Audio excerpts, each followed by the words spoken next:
there folks, it's Kikoskia here and welcome back to DMing and me. This video contains no gameplay or music whatsoever, allowing you to focus on whatever it is you're up to, whether it's designing a magic item, coming up with a few more gods for your pantheon, tweaking a trap that your players will come across next time, or reminiscing about campaigns gone by. Whether you were a player in that campaign or the one running it, you'll likely have many memories. Hopefully they're good, but there'll probably be a few bad ones mingled in there. And that's what I'm going to be doing today. I'm going to be talking about one of my past campaigns, specifically the very first one that I played in all those years ago. When I was in university, the very first year of university in fact. I'd played quite a number of role-playing games on my computer before then, and a fair number of them had been D&D related. Quite a lot of them were good, like Baldur's Gate 1 and 2, or Icewind Dale, and some of them were the Gorgon's Alliance and Descent to Undermountain, but generally I had very fond memories of D&D. So, when I heard after the first few weeks of being at university that there was a role-playing society that were having a meet-up so that you could decide if you wanted to play in a campaign or run a campaign, I was enthusiastic about it, and I wanted to get into my very first tabletop campaign because I'd heard about tabletop role-playing and I wanted to give it a try. And there was someone in my class that I quickly become friends with, that is still one of my friends to this day, and one of the people that I play D&D with even now, that also wanted to go along, so we went, and very quickly we were in a group of people starting up our very first characters with a DM who was eager to have us go along on his adventure. I'm not going to be mentioning any names of people that actually played because I'm just here to talk about the memories of that campaign. We created our first level characters. I was a paladin, my friend was a mage, another person made a ranger, that person by the way is another person that I still play D&D with to this day, another person made a halfling monk, distinctly remember that they were a halfling monk and that the mage was an elf, and we also had a cleric. It took a fair while to create our characters, as it does for the first time round. The person playing the ranger was the only person who had played D&D before, so it didn't take them very long. It took me quite a bit longer.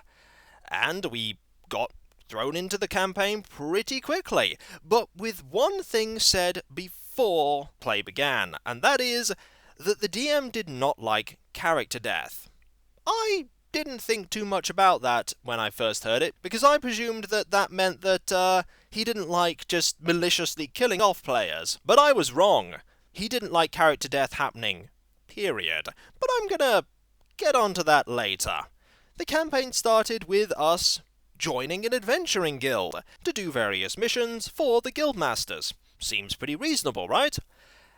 Except the guild was entirely populated by characters who were exceptionally high level, and I mean exceptionally high level. The guildmasters were probably epic level, and all the other people that were around us were extraordinary characters with exceptionally powerful equipment who spent their time just sitting around doing nothing.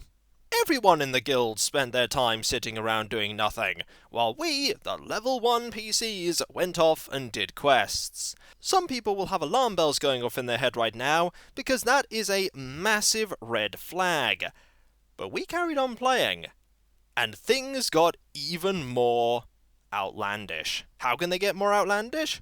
Well, remember that I said that the DM didn't like player death? That meant that no matter what we ended up doing, we were never going to die.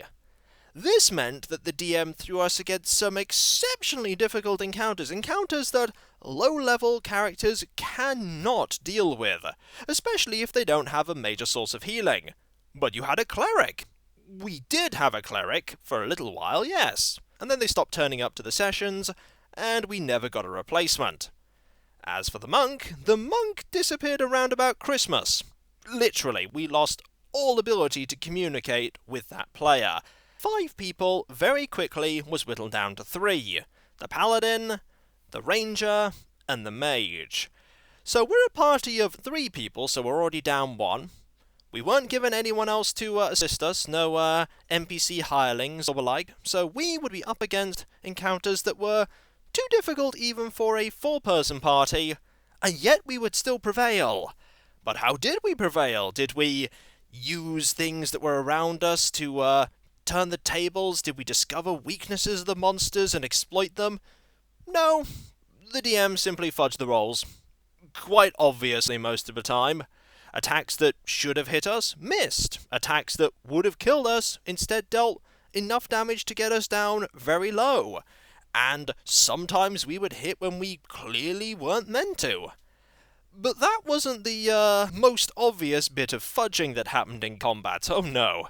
When we were in dungeons, that stuff happened. But when we weren't in dungeons, and there were larger conflicts going on that we were involved in, then came the Deus Ex Machina of the Orc Archers. What do I mean by the Orc Archers?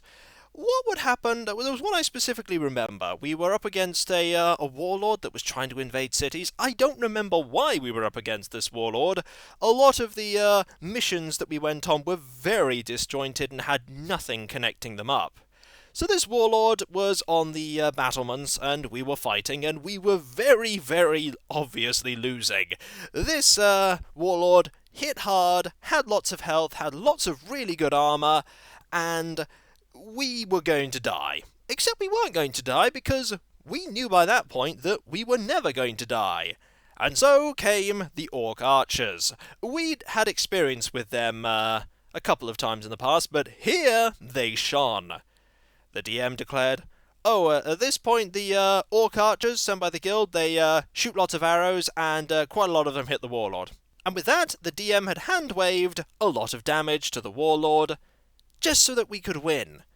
Now, there are ways to do that that make it so that the players feel like they are achieving things. As I said, you can have weaknesses to exploit, or a MacGuffin that was revealed earlier on that they could have got. 100 Orc Archers shooting the warlord and bringing him down to a point where one lucky hit can finish him off didn't make us feel very heroic. In fact, we pretty much felt like side characters in a story that was being told about other people. People, I might add, who are sitting in a guild and doing practically nothing. They got quite a lot of attention when we were in the guild. The Orc Archers are something that has endured amongst the people that I play D&D with, to the point that we've tried to come up with epic spells that conjure up phantasmal Orc Archers that deal colossal amounts of damage to targets. That is how powerful the memory of the Orc Archers was. Oh, I didn't mention the railroading, by the way. There was quite a bit of railroading in that campaign, too. The railroading was to make sure that we went and did the things that the DM wanted us to do, including making my paladin become a fallen paladin. I didn't get a say in this, by the way. I was doing my best to play a lawful good paladin, but it was quite clear after a couple of levels that we might as well have just erased the alignments from our character sheets because they didn't matter. I could be the most lawful good person that could ever have walked the lands, and I'd still get forced into a situation where I had no way to stop myself, no matter what I did, from falling. Because the DM had a plan for my character. The DM had a plan for all of our characters. Or at least, we hoped the DM had a plan for our characters. I'll explain that a little later. I've noticed that I'm saying that quite a bit. I've also noticed that so far, I've been saying a lot of things that haven't been very good. Suffice to say, there's more. Like the dungeons that we went into. The dungeons were drawn on graph paper, and most of them were mazes. Mazes full of traps. And even when we had a 5-person party, we didn't have a trap finder. We had no way of dealing with traps. But remember, we were never going to die because our DM didn't like character death. So what did we have? We had a very long stick. And we had a ring of detect magic. So what we would do in these dungeons that were full of traps is we would poke the ground in front of us and constantly use the ring of detect magic. That way, we'd find all the traps, and we'd manage to avoid some of them, and other ones we would fall victim to. But again, we're never going to die, so they were just minor inconveniences. Normally, they were pit traps. We'd fall a bit, we'd take a little bit of damage, and then we'd use a rope to climb out, and then we carry on. A minor setback in our dungeon exploration. A lot of these dungeons didn't have monsters in them. When they did have monsters in them, they were in large arena-like rooms which blatantly broadcast that monsters were there. When we fought those monsters, again, we were never going to lose. It was at this point that a certain attitude of, well, doesn't matter what we do, we're going to survive anyway, so let's just do silly things, came into mind for some of our players. The mage, who at this point I might add has been given magical guns that he can reload without needing to use his hands. Don't ask me how that works. He just got them, and they were pretty effective. They were very effective, in fact, but they came out of nowhere, and they didn't really fit into the setting whatsoever. Or did they? Again, I'll go into that a little bit later. So, he just decided to do absurd things, he knowing full well that he was invincible, and true to the DM's original statement that he disliked player death, he never died for it. Oh, sometimes he'd take some damage, sometimes he'd end up in trouble, but it's not really trouble if there's no real peril, is it? As for the Ranger ended up getting railroaded into getting betrothed to a character that we encounter much later in the campaign. The daughter of one of the Lords of the Infernal Realm.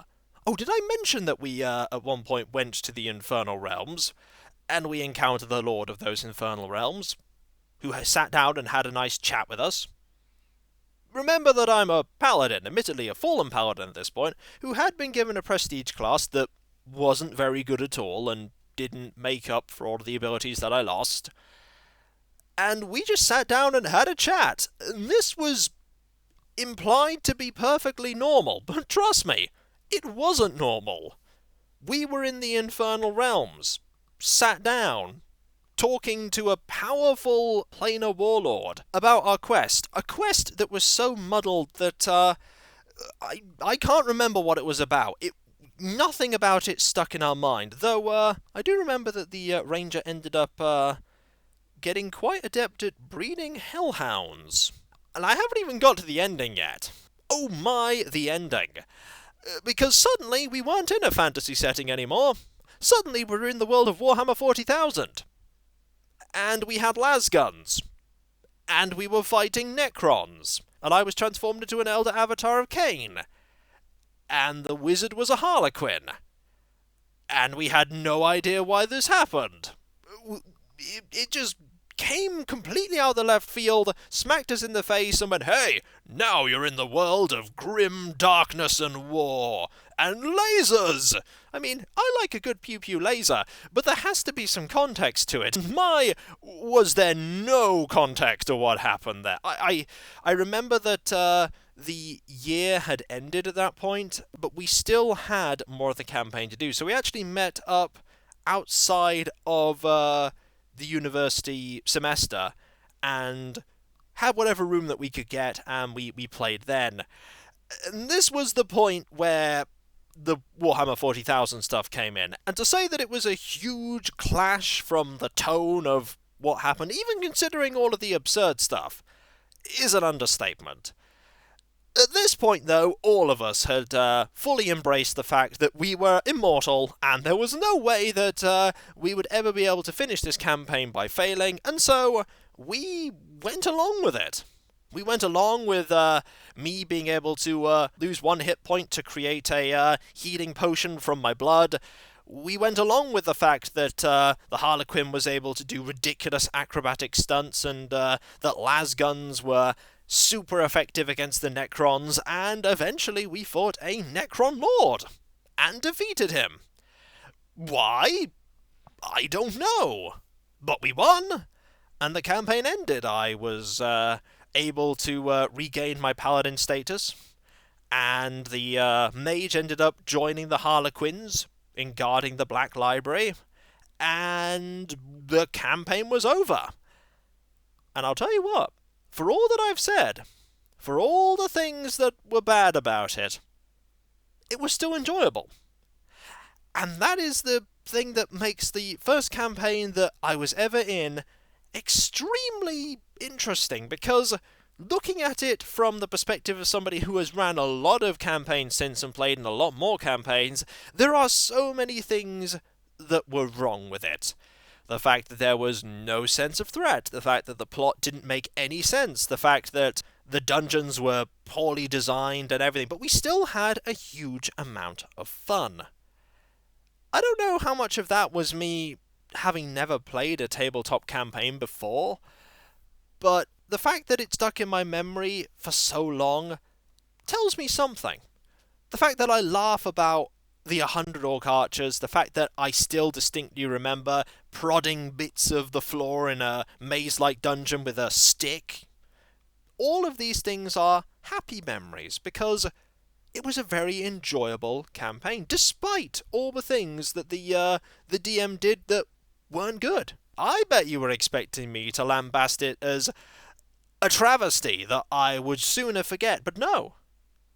It was a wonderful time. The three of us that played through the entire campaign are still great friends now, and we still play D&D, and we still laugh at this campaign, and we reminisce happily about it.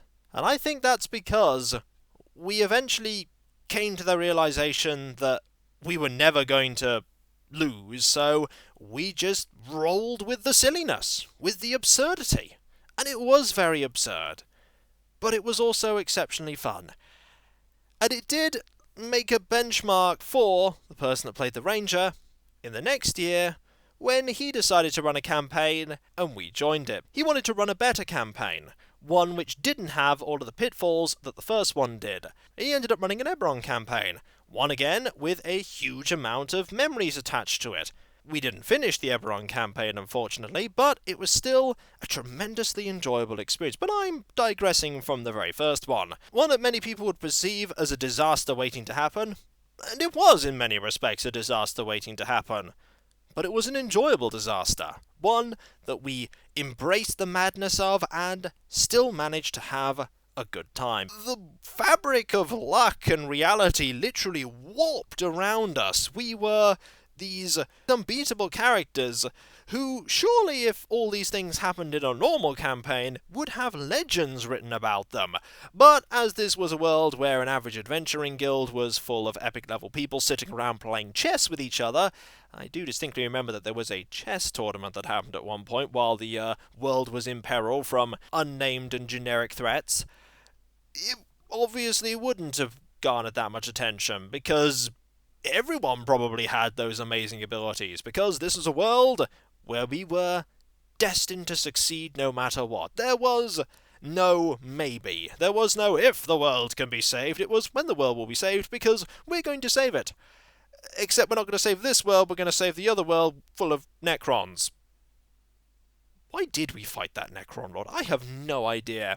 Also, that was another battle that was fudged, I have to say. Even with all of our amazing abilities, we weren't going to win that without rolls being turned to our favour, and they were. But when we did, we achieved something. I'm sure we did. But it was fun. And that's the thing that I remember overall about it. It was absurd. It was stupid. Loads of things happened that shouldn't have happened, but it was fun. And as long as you go away from a session or a campaign and you've had fun, that's what matters. So for all the terribleness that that campaign was full of, it was a success. Because it not only introduced me to people who would become lifelong friends of mine, but it also stoked my desire to play more tabletop, because I went on to play a lot more tabletop after that. And so, in conclusion, just remember that fun is the most important thing. And if you're having fun, even if the campaign is absurd, that's all that matters. That is the end of my brief talk about the very first campaign I was ever in. I couldn't give you very many concrete things because a lot of the stuff, the specifics, what there was, had faded away into nothingness in my mind, but hopefully you have an idea of what it was like, and if you want to hear me talk about more campaigns that I've been in, or campaigns that I've run, by all means let me know, because I'll happily discuss them, especially the ones that I've run. I've run a couple that, one of them I particularly enjoyed doing. And so, when we come back, folks, more DMing and me, or more writing and me, or something else that you want me to talk about. Just mention it in the comments if you have an idea. Also, I should take this opportunity to mention that Chapter 9 of the Threnody of Dusseldom has now been released on my website, and you can check it out by going to kikoskia.com/writing/Dusseldom, spelt DUSTLEDOM, or you can click the link in the description. I hope you enjoy it, and when we come back, folks, more reminiscing about previous campaigns, or talking about how to run sessions, or anything else that you come up with that you want me to discuss. And so, I'll catch you next time, folks, and I'll see you then. Later.